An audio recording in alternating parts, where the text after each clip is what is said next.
పరిశుద్ధులు ప్రియులైన దేవుని పిల్లలందరికీ యేసుక్రీస్తు నామములో శుభవందనాలు తెలియజేసుకుంటా ఉన్నాను.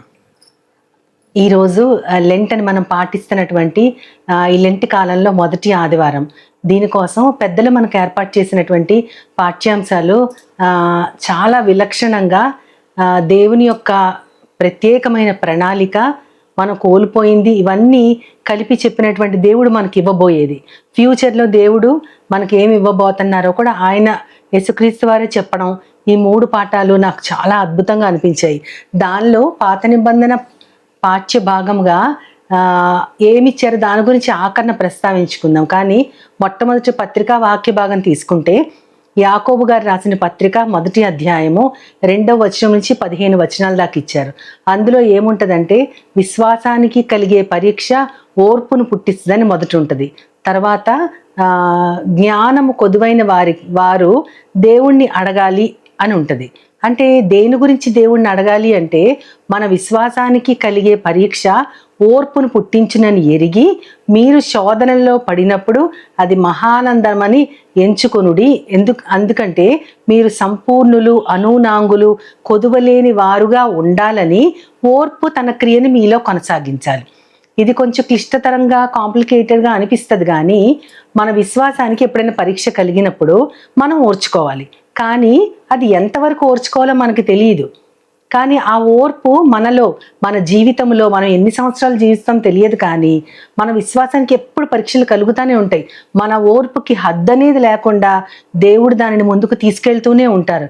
కాబట్టి ఇంకా ఎంతకాలం ఓర్చుకోవాలి దేవా, చిన్నప్పటి నుంచి నాకు ఇలాగే జరుగుతుంది, నాకు వచ్చిన కష్టాలు ఎవరికి రావు, ఎంతకాలం ఓర్చుకోను, నాకంటే భక్తిలో తక్కువగా ఉన్నవారు ఎంతో బాగున్నారని ఒక్కొక్కసారి ఆ ఓర్పు మనకి లేనప్పుడు అప్పుడు దేవుని అడగాలంట.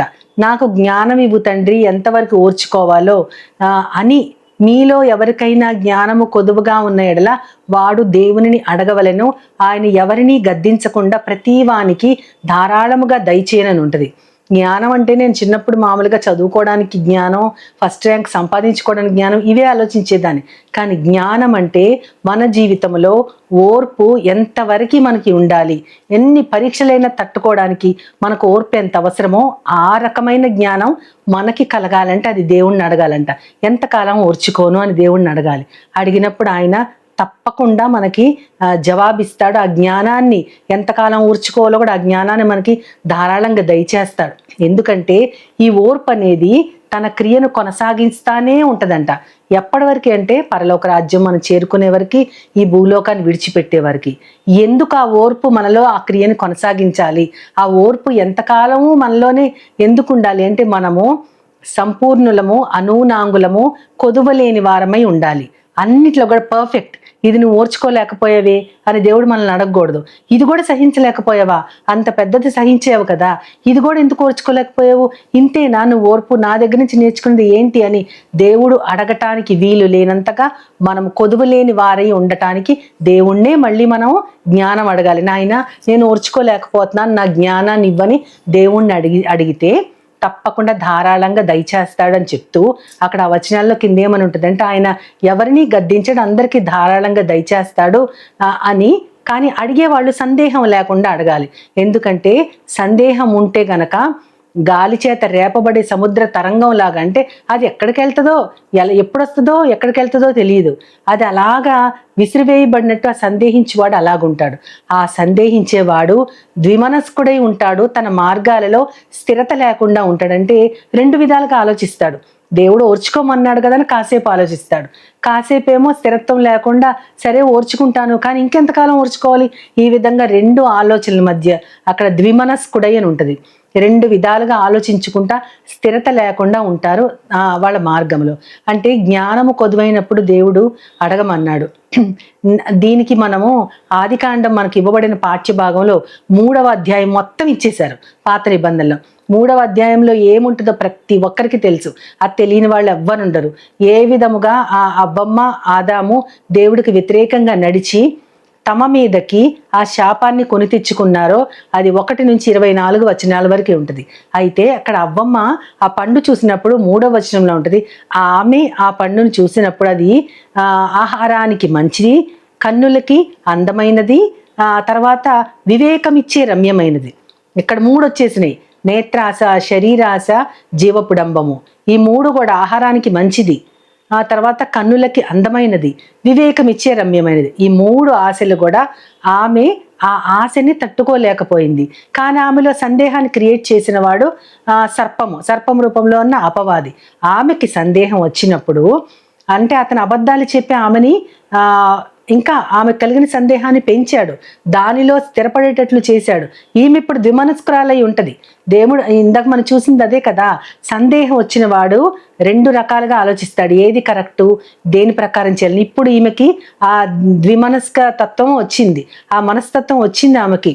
దేవుడేమో ఇలా చెప్పాడు, సర్పమేమో ఇలా చెప్తుంది, మీరు దాని దినమున మీరు నిశ్చయముగా చావరు, మీ కన్నులు తెరవబడతాయి, దేవతలలాగా ఉంటారని దేవుడికి తెలుసు అని అంటది. ఇప్పుడు ఆమె 2 రకాల ఆలోచనలే ఉంది. ఆమెకు సందేహం వచ్చింది. నాకు అనిపించింది, అంటే దేవుడు నాకు ఇచ్చిన ఆలోచన ప్రకారం నాకు అనిపించింది ఏమో, ఆమెకు ఆ సందేహం వచ్చినప్పుడు దేవునితో వారికి ఎంతో సాన్నిహిత్యం ఉంది. దేవుణ్ణి అడిగితే ఆయన గద్దించకుండా ధారాళంగా అందరికీ దయచేస్తాడని చెప్పబడింది కదా.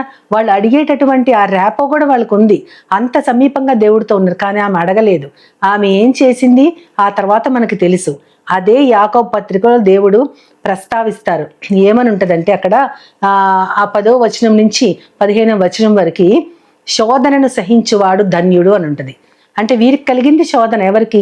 అవ్వమ్మకి ఆదామకి కలిగింది శోధన, వద్దన్న దానిని తినాలన్నది.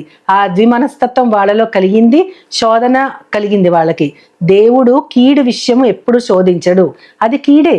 మన తల్లిదండ్రులు కానివారు, అంటే మనల్ని పుట్టించి పెంచిన వారు, లేదా ఎవరితో అయితే మనం జీవిస్తామో వాళ్ళకి వ్యతిరేకమైన మాటల్ని వాళ్ళు నమ్మాల్సి వచ్చినప్పుడు అది శోధన. అంటే అది ఆకర్షణీయంగా కనపడుతుంది కాబట్టి దానికి లొంగిపోతారు. కాబట్టి ఇక్కడ యాకోబు గారు శోధన గురించి ఎంతో స్పష్టంగా చెప్పారు. శోధనను సహించువాడు ధన్యుడు. దేవుడు తనను ప్రేమించు వారికి ఆ శోధనలో నిలిస్తే గనక తనను ప్రేమించిన వారికి వాగ్దానము చేసిన జీవ కిరీటాన్ని వాడికి ఇస్తారు అని చెప్తారు. ఇక్కడ వీళ్ళు పోగొట్టుకున్నది ఏంటి ఆది కాండంలో అంటే, వాళ్ళు పోగొట్టుకున్నదే జీవాన్ని, వాళ్ళు పోగొట్టుకున్నదే దేవుని సమీపత్వాన్ని, వాళ్ళు పోగొట్టుకున్నది ఆయన మహిమని, పోలికని, స్వరూపాన్ని, స్వభావాన్ని అన్నిటినీ పోగొట్టుకున్నారు. ఆయనతో జీవించే భాగ్యాన్ని, నిత్య జీవాన్ని పోగొట్టుకుని వాళ్ళు ఆ తోటలోంచి, ఏదైనా తోటలోంచి ఏ నేల నుంచి ఆదామును దేవుడు తీశాడో ఆ నేలని సేద్యపరచడానికి ఏదేళ్ళ నుంచి వాళ్ళు వెళ్ళగొట్టబడ్డారు. అంతేకాకుండా ఇంకా మనకి యాకోబు పత్రికలో ఆ శోధన ఎలాంటిదంటే, ప్రతివాడు తన సొంత దురాశ చేత మరులు కొల్పబడి ఈడ్వబడిన వాడై అని ఉంటుంది. శోధించబడును, శోధనకు లొంగిపోతాడు. ప్రతి వాడికి తన సొంత స్వకీయ దురాశ చేత మరులు కొల్పబడి ఈడవబడి శోధనకు లొంగిపోతాడు. ఇక్కడ స్వకీయ దురాశ ఎవరికి ఉంది? అక్కడ చూస్తే వారిది దురాశే, అవ్వమ్మ ఆదాములది దురాశే. ఎందుకంటే దేవుడు మీరు దేవతలలాగా ఉంటారంటే వారు దానికి లొంగిపోయారు. కానీ దేవతల కంటే ఎంతో ఉన్నతుడైనటువంటి మహామహుడైన దేవుని పోలికే వాళ్ళకు ఉంది. ఇంకా దేవతల పోలిక వాళ్ళకెందుకు? ఎంత అసలు అల్పమైన ఆలోచన. మీరు దేవతలలాగా ఉన్నారంటే వాళ్ళు ఒకరినొకరు చూసుకున్నప్పుడు తామచ్చు దేవునిలాగే ఉన్నారని వాళ్ళు ఎందుకు గుర్తించలేకపోయారు?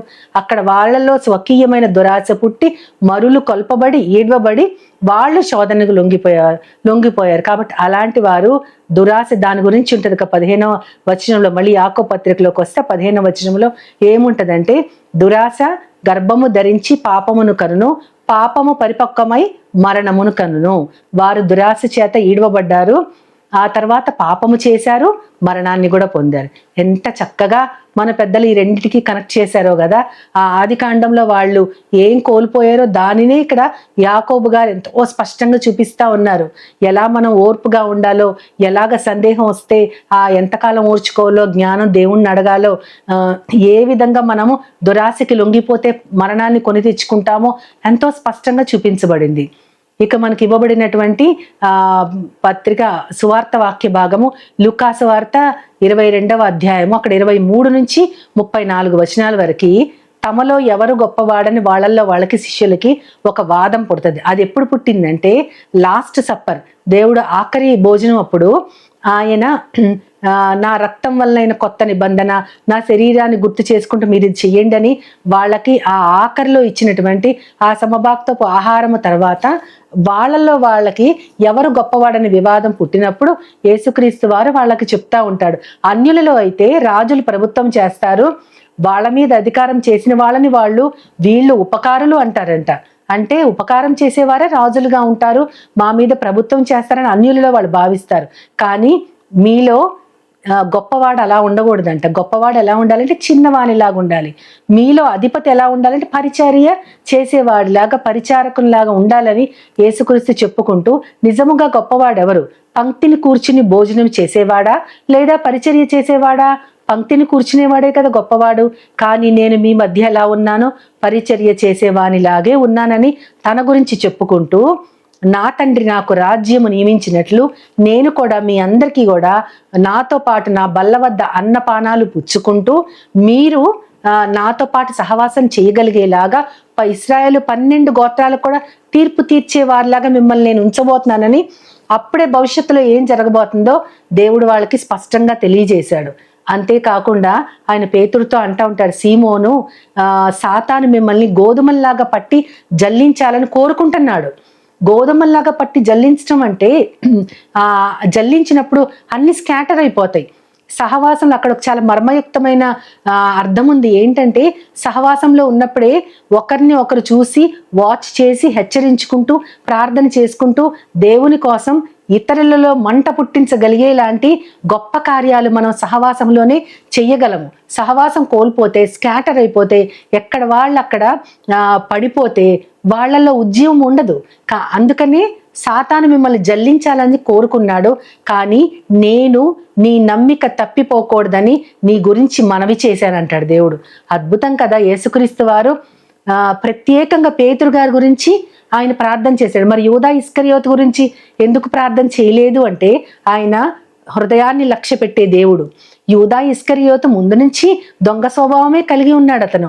కానీ పేతురు మాత్రం దుడుకు స్వభావం కలిగినా ఎప్పటికప్పుడు దేవునిని వెంబడిస్తూ ఆయన యొక్క గొప్పతనాన్ని తెలుసుకుంటూ ఆయన గురించినటువంటి కొన్ని మాటలు పరిశుద్ధాత్మ దేవుడు ఆయన ద్వారా పలికించాడు.